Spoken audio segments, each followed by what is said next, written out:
The year is 1919. The Great War, a conflict that scarred the world, had finally ended. Millions lay dead, cities lay in ruins, and Europe, weary and traumatized, sought solace in the promise of peace. A conference is held in Paris, with 32 countries in attendance. And out of these 32 countries, 4 stand out as the principal architects of the treaty, also known as the Big Four. The United States, which is represented by U.S. President Woodrow Wilson. Britain, by the British Prime Minister David Lloyd George. Italy, by the Italian Prime Minister Vittorio Orlando. And France, by the French Premier Georges Clemenceau. None of the defeated nations have any say, and even the Allied powers only play a minor role. After much deliberation, the Treaty of Versailles is drafted, and on June 28, 1919 in the Hall of Mirrors in the French Palace, Germany is presented with the treaty as a fait accompli with shockingly severe terms, despite assurances to the contrary when armistice had been negotiated. Despite their protest, they are made to sign the treaty. But like a poisoned chalice, it carried within it the seeds of future conflict. Let's rewind a bit. The war hadn't been a clean-cut affair. Alliances had shifted, blame was murky, and resentment simmered. Germany, deemed the aggressor, bore the brunt of the treaty's punishment. Crippling reparations, territorial losses, and a severely restricted military. These weren't just terms. They were shackles. Humiliation heaped upon a nation already teetering on the brink. Germany was compelled to turn over its coal mines in Saar Basin to France. Although technically, they were under the League of Nations. This provision also stipulated that there would be a plebiscite after a 15-year period, and residents of the region would choose whether they wanted to be French or German. Alsace-Lorraine, a region Germany had seized in 1871, was given back to France. Germany was forced to dismantle fortifications along the Rhine River. Germany was required to respect Austria as an independent nation, recognize the independence of Czechoslovakia, and renounce territory, and give West Prussia to Poland. Germany was also stripped of its colonies in China and Africa.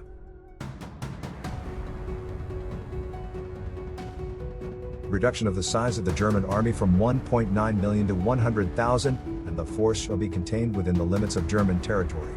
Strict limits were also applied to the infantry, artillery, engineers, and corps. The German military was required to limit the number of weapons and how much ammunition each weapon could possess. Smaller weapons would be allotted 1,500 rounds, while bigger weapons got 500 shells. A limited number of factories, approved by the Allies, would be allowed to manufacture war material, and vast amount of surplus including tanks, machine guns and telephones, would be turned over to the Allies. Germany's naval forces would be reduced to 6 battleships, 6 light cruisers, 12 destroyers, and 12 torpedo boats, while eliminating the submarine fleet entirely. Germany would also be prohibited from having an air force. And finally, the infamous war guilt clause of the treaty. It would require Germany to take responsibility of all loss and damage inflicted on allies during the war.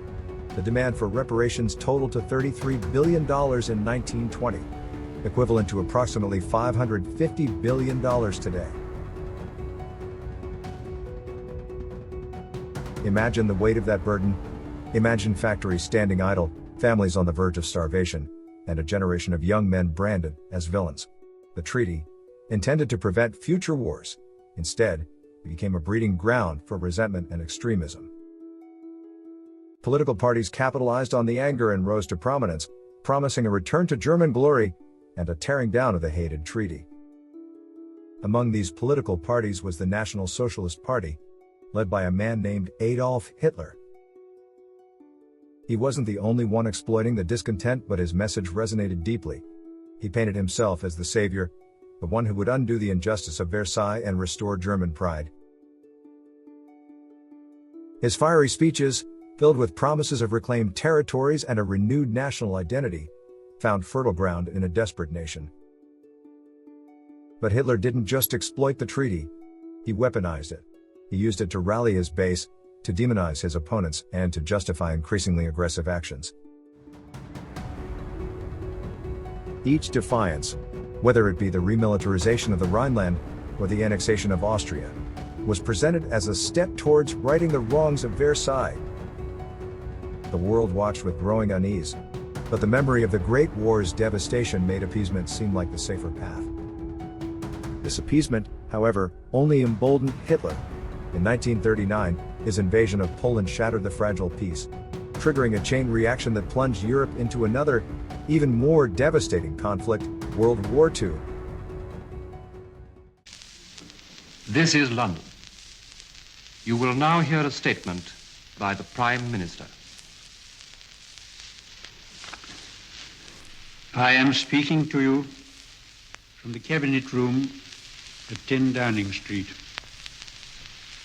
This morning, the British ambassador in Berlin handed the German government a final note stating that unless we heard from them by 11 o'clock, that they were prepared at once to withdraw their troops from Poland, a state of war would exist between us.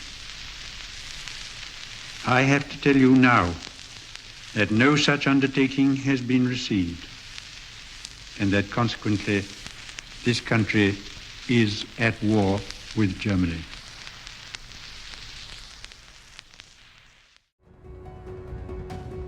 Was the Treaty of Versailles the sole cause of World War II? No. Complex historical forces, economic woes, and deep-seated national rivalries all played their part. But the treaty, with its harsh terms and lingering resentment, was a significant factor. It became a festering wound, poisoning the well of peace and ultimately contributing to the eruption of another global conflict. But this story isn't just about blame and tragedy. It's a cautionary tale, a reminder that the victors in war must tread carefully. The wounds inflicted, even with the intention of healing, can leave scars that fester and bleed. It's a call for understanding, for recognizing the complexities of history, and for choosing paths that build bridges, not walls. The Treaty of Versailles serves as a stark reminder that peace is not simply the absence of war. It's a deliberate choice, a commitment to understanding, empathy, and a willingness to learn from the mistakes of the past. As we stand today, facing new challenges and divisions, the lessons of Versailles resonate more than ever. Let us choose wisdom over vengeance, cooperation over conflict, and work towards a future where peace isn't just a dream, but a reality we actively build together.